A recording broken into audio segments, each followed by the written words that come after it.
Hello students, आज के इस वीडियो में हम बात करेंगे formative assessment 1।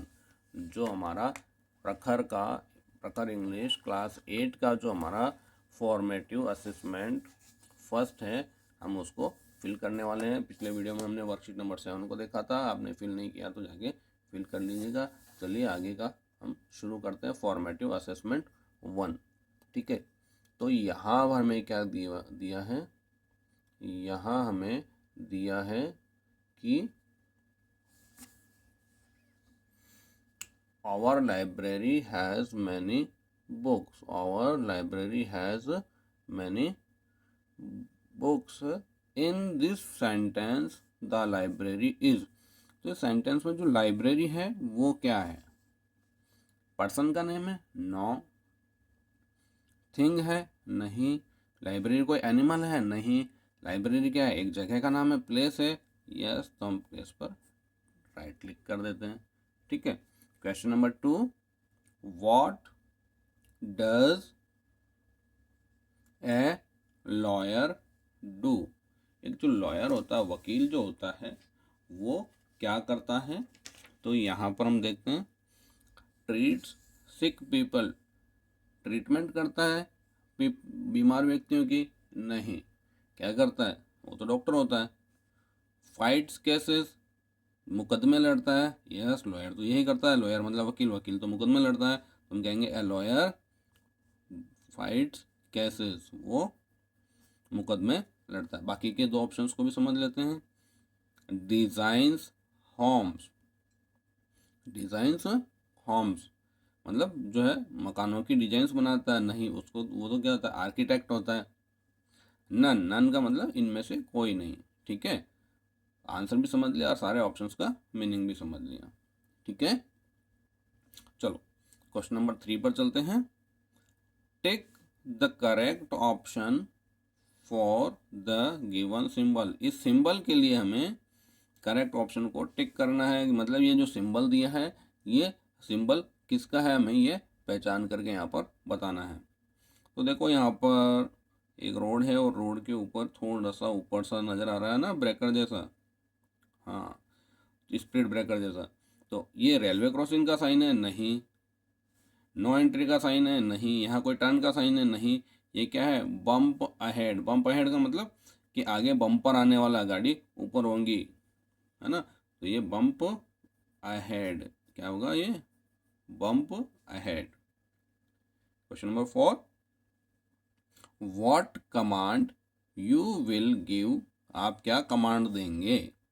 If you want someone's attention.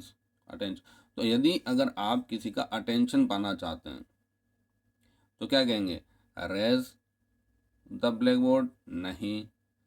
Listen to me, मुझे सुनो? यस। तो ये लिसन टू मी ने मुझे सुनो, ये मेरी बात सुनिए, ठीक है। ओपन द डोर, बैठ जाओ। ओपन द डोर मतलब दरवाज़ा खोलो। सिट डाउन, बैठ जाओ। तो ये तो होंगे नहीं। लिसन टू मी, मुझे सुनिए। ये था हमारा क्वेश्चन नंबर 4। अब चलते हैं हम हमारे नेक्स्ट क्वेश्चन नंबर 5 पर। क्वेश्चन नंबर 5 क्या कह रहा है हमारा, थोड़ा सा ध्यान देते हैं। What is the name of your school. What is the name of your school. आपको बताया था जब भी क्वेश्चन में योर होता है, उसका आंसर लिखते समय योर का माई या और हो जाता है। मेरे बारे में बता रहा हूँ तो मैं क्या कहूँगा? योर स्कूल की my school, my school name is, my school name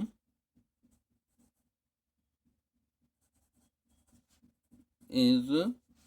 अब जो मेरी स्कूल का नाम है वो लिख देता हूँ। स्कूल का जो भी नाम हो यहाँ पर वो लिख करके, मेरी गवर्नमेंट स्कूल है उसके आगे मैं सीधा से लिख देता हूँ GUPS, government upper primary school, और जगह का नाम लिख दूंगा। मेरी ब्यावर में है तो मैं ब्यावर लिख देता हूँ, ठीक है। नेक्स्ट उसने कहा है make 3 sentences. Make 3 sentence, 3 sentence बनाने हैं यूजिंग नाउन्स, नाउन का यूज करते हुए। अब देखो, नाउन का यूज करना है और नाउन भी कौन से होनी चाहिए? एनिमल। तो एनिमल का नाम होना चाहिए सेंटेंस के अंदर, तो ऐसा सेंटेंस लिख देते हैं। मैंने लिखा cow, cow is a pet animal. Pet animal का मतलब जानते हैं, पालतू पशु, जिसको पाला जा सकता है, पाला जाता है ना। तो काऊ इज अ पेट एनिमल, तो काऊ एनिमल है, नाम ना गया। थिंग, अब थिंग के लिए आपकी सबसे फेवरेट चीज़ क्या है? तो आज के बच्चों की सबसे ज़्यादा फेवरेट चीज़ क्या होती है? तो उसके लिए मैं कहता हूँ आई लाइक MOBILE, मोबाइल। अगर आपकी भी फेवरेट थिंग मोबाइल है तो कमेंट बॉक्स में ज़रूर लिखिएगा।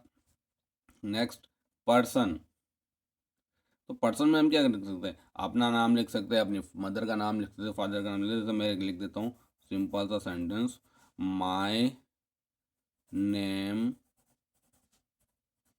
इज गोपाल। तो कोई भी नाम लिख सकते हैं, है ना। तो पर्सन का नेम हो गया। तो इस तरह से हमने एनिमल का नेम यूज़ किया, थिंग का यूज़ किया और पर्सन का यूज़ किया, और हमारा क्वेश्चन जो 6 है वो कंप्लीट हो गया। ठीक है। अब क्वेश्चन नंबर 7, क्वेश्चन नंबर 7 क्या कह रहा है? वॉट विल यू से, आप क्या कहेंगे इन द गिवन सिचुएशंस, नीचे दी गई परिस्थितियों में आप क्या शब्द कहेंगे? तो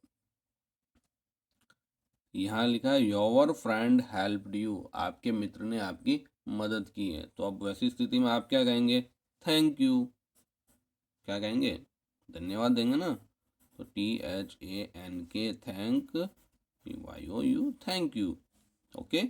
someone said sorry to you, अगर कोई गलती हो जाती किसी से और आपको वो कहता है सॉरी फील करता, तो आप क्या कहते हैं? It's okay, it's okay. तो हमने भी लिख दिया यहाँ पर इट्स ओके। अब देखो यहाँ क्या लिखा है? Right 5 words and 5 sentences on the given picture, given picture. तो सबसे पहले आपको क्या सीन नज़र आ रहा है? सर हमें सबसे पहले गार्डन नज़र आ रहा है, तो हम यहाँ लिख देते हैं गार्डन, GARDEN, गार्डन। अब गार्डन से हम सेंटेंस बना लेते हैं एक, है ना। तो गार्डन से जब हम सेंटेंस बनाते हैं तो यहाँ लिख देते हैं देयर इज ए गार्डन।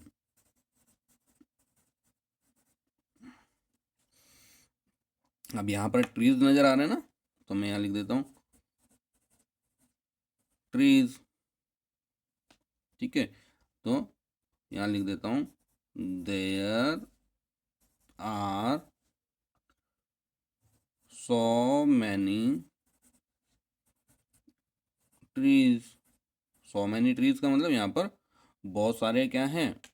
पेड़ हैं। ठीक है।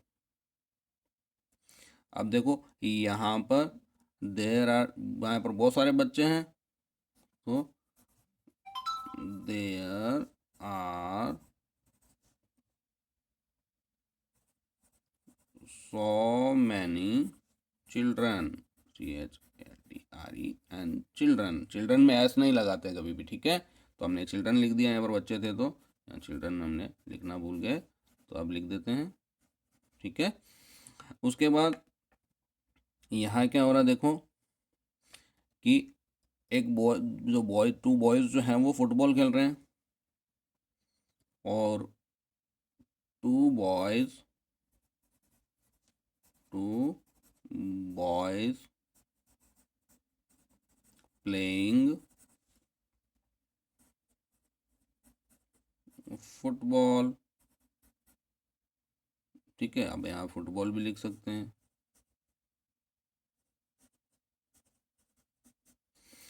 ठीक है। अब यहाँ पर देखो कि और क्या नज़र आ रहा है? यहाँ पर बच्चे कैसे नज़र आ रहे हैं? हैप्पी। तो यहाँ पर हमने फुटबॉल भी लिख दिया, बॉयज़ लिख दिया, तो यहाँ पर हम लिख देते हैं कि नहीं, पर हमें सेंटेंस इस तरह से नहीं बनाना ना, तो children CHILDREN children are very happy. बच्चे कैसे हैं? बहुत खुश नज़र आ रहे हैं, है ना। और यहाँ पे देखो हमें एक डस्टबिन नज़र आ रहा है ना, तो डस्टबिन के लिए भी लिख सकते हैं, फ्लावर्स के भी लिख सकते हैं। तो there are BEAUTI beautiful flowers, तो यहाँ फ्लावर्स लिख देते हैं, ठीक है। तो ये हमारा सेंटेंस बन गया, 5 वर्ड्स भी लिख लिए हमने और 5 सेंटेंसेस भी ले लिए, ठीक है। तो इस तरह से हम चाहे जैसे छोटे छोटे सेंटेंस इजीली बना सकते हैं और हमारी इस वर्कशीट को कंप्लीट कर सकते हैं। तो मिलेंगे हम नेक्स्ट वीडियो में, जिसमें हम सीखेंगे वर्कशीट नंबर 8 को। वर्कशीट नंबर 8 पर देखो थोड़ा सा हार्ड लिखा है ना, मीन्स टू से कि ये थोड़ा सा हार्ड होने वाला है। तो इसको बस सीखने के लिए चैनल अगर तो सब्सक्राइब नहीं किया तो सब्सक्राइब कर लो और नोटिफिकेशन बटन को जो है दबा दो, ताकि नोटिफिकेशन जल्दी से आपको मिल जाए। तो फॉर्मेटिव असेसमेंट अच्छे से समझें और फिर फिल करें। Thanks for watching.